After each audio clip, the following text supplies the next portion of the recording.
The screaming from my basement kept me up at night.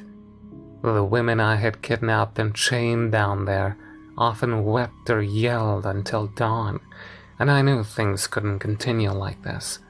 They were disturbing my sleep, making my life intolerable, and that made me furious to the point where my vision turned white with rage every time they woke me up. I would go beat them anytime that happened, but they still kept screaming, and I knew I would have to find a better way to immobilize them.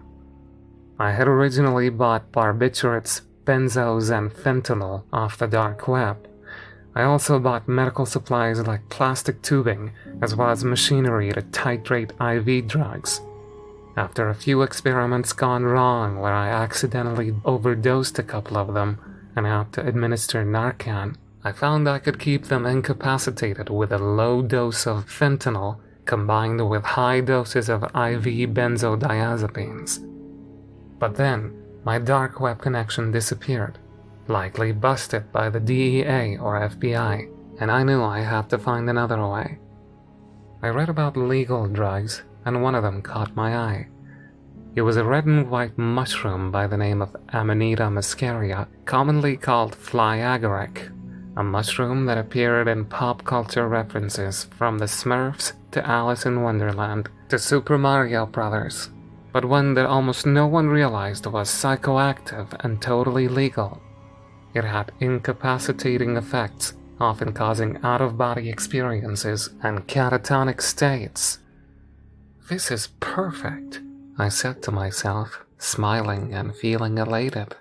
I immediately ordered some Siberian fly agaric, and as soon as it came in the next day, I started extracting the active ingredients and diluting them in distilled water for placement in the IV bag. As I went out to check the mail, I saw a male about my height far away in the forest, running away in a panic from something behind him, something that appeared to drag itself forward at an amazingly fast speed on its arms, yet had no legs. But when I turned to look at it directly, they had disappeared into the thick brush.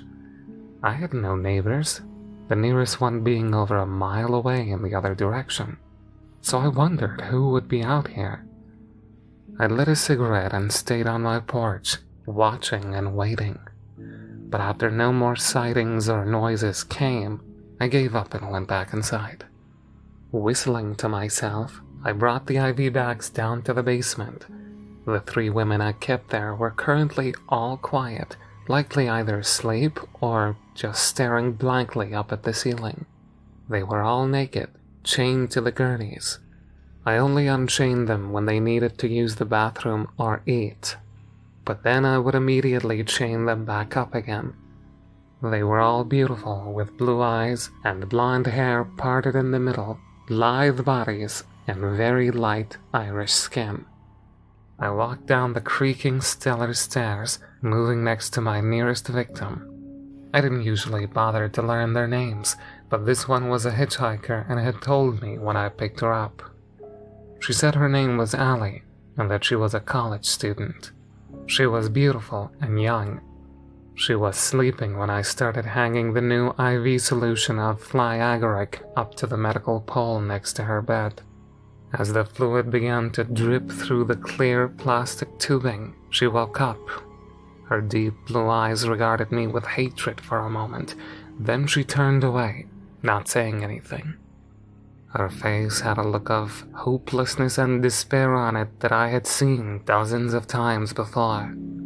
Whenever any of my victims neared the end of their lives, that kind of vacant, hopeless stare was all that was left on their faces, sometimes accompanied by tremendous pain and fear, sometimes accompanied by acceptance and peace. Continuing to whistle to myself, I began to walk around the room, checking the other 2 women for infections, making sure their chains were tight and that they were still alive. I was about to grab the padlock key to unchain them one at a time, letting them use the bathroom and get some food and water quickly so I could keep them alive longer, but then something started to happen from underneath Allie's bed. I heard a deep growling sound.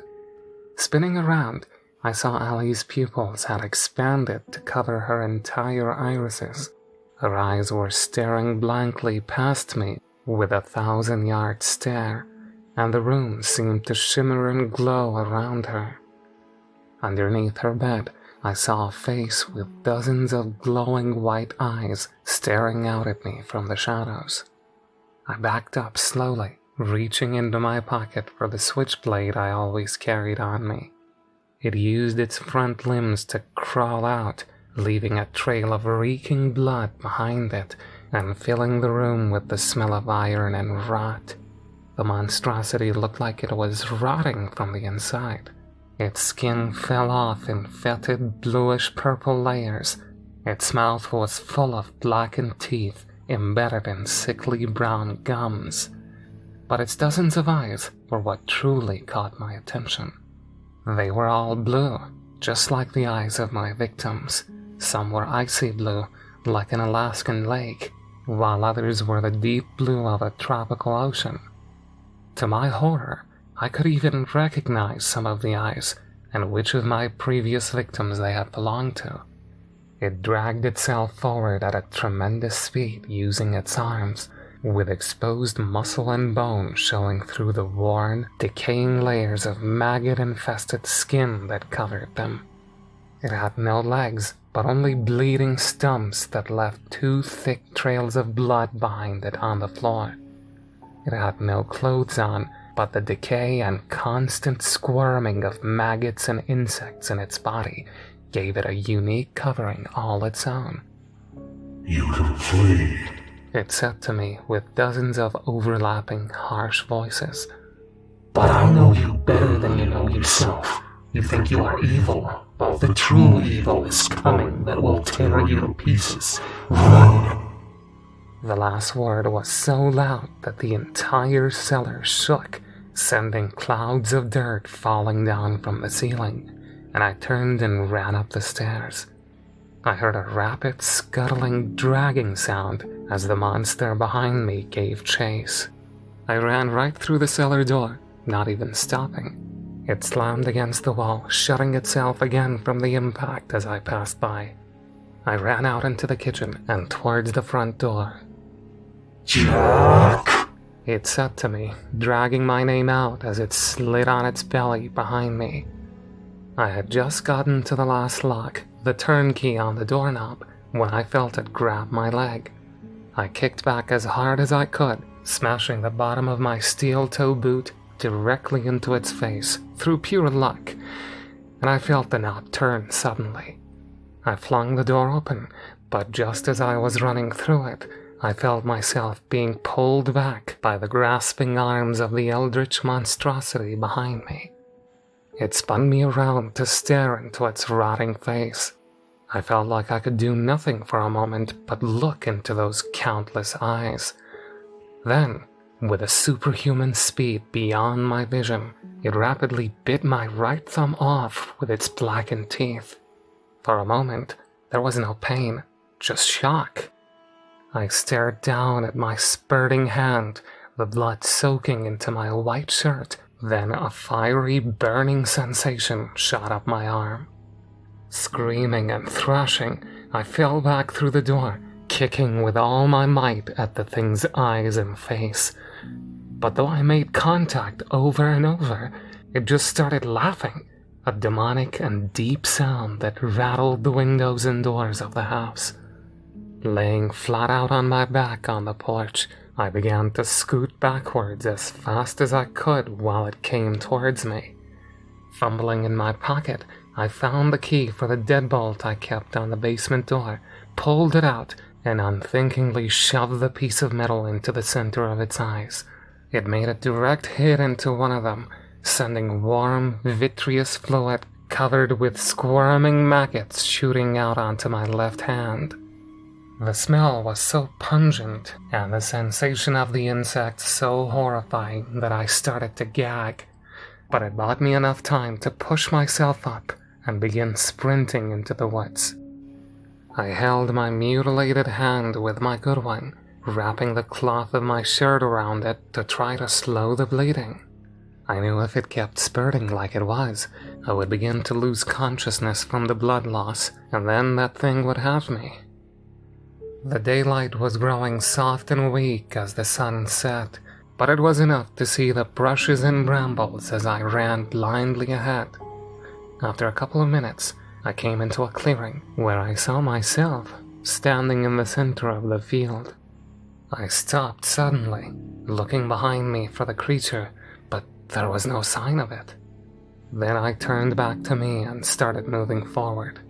I saw he only had one shoe on. "What the hell is this?" I asked loudly. My doppelganger only smiled at me. "We've made a huge mistake, Jack," he said. "Who are you?" I said. "I'm you, obviously. Look." He raised his bandaged right hand, with the strips of a white shirt wrapped tightly around the dismembered thumb. "How is this happening?" I asked. I felt like I was about to wake up at any moment, as if I were trapped in a nightmare. "You didn't do enough research into that drug you gave the young woman," he said to me.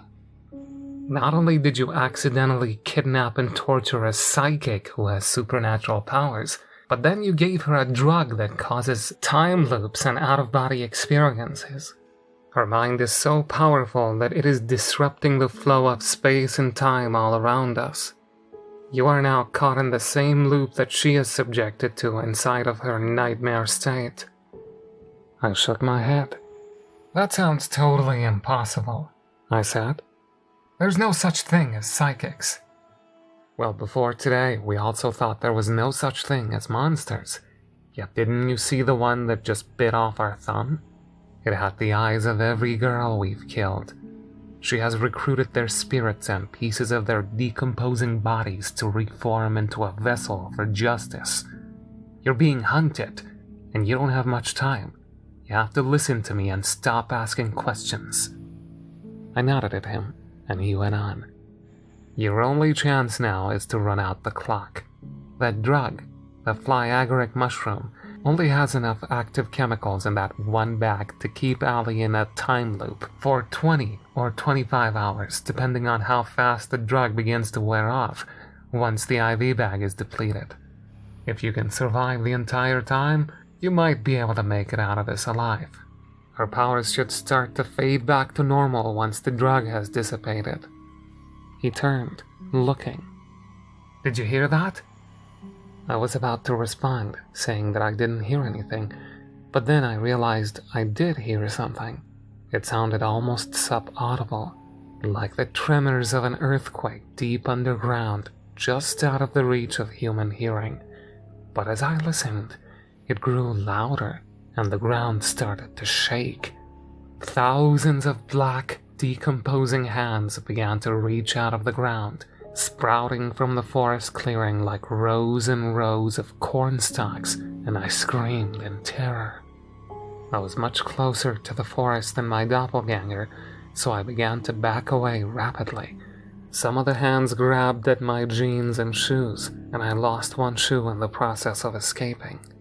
But within a few seconds I was back under the cover of the trees.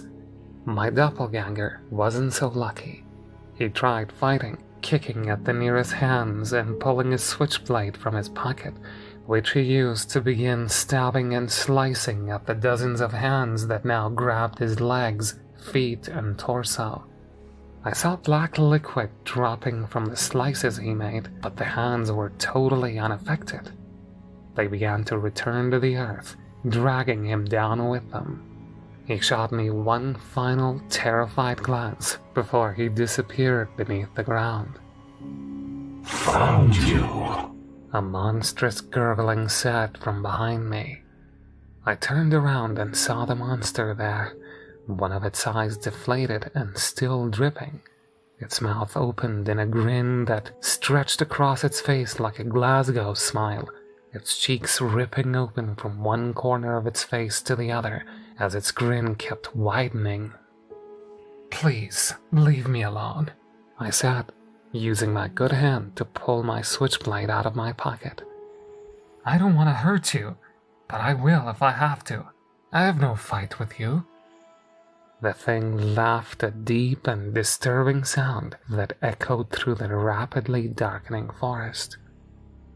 "You killed me, over and over," it said. "and now I come to repay the favor. A life for a life, the ancients said, but your debt is long overdue. You have only one life to trade, so I'm going to make this fun for us. You can have a 60-second head start."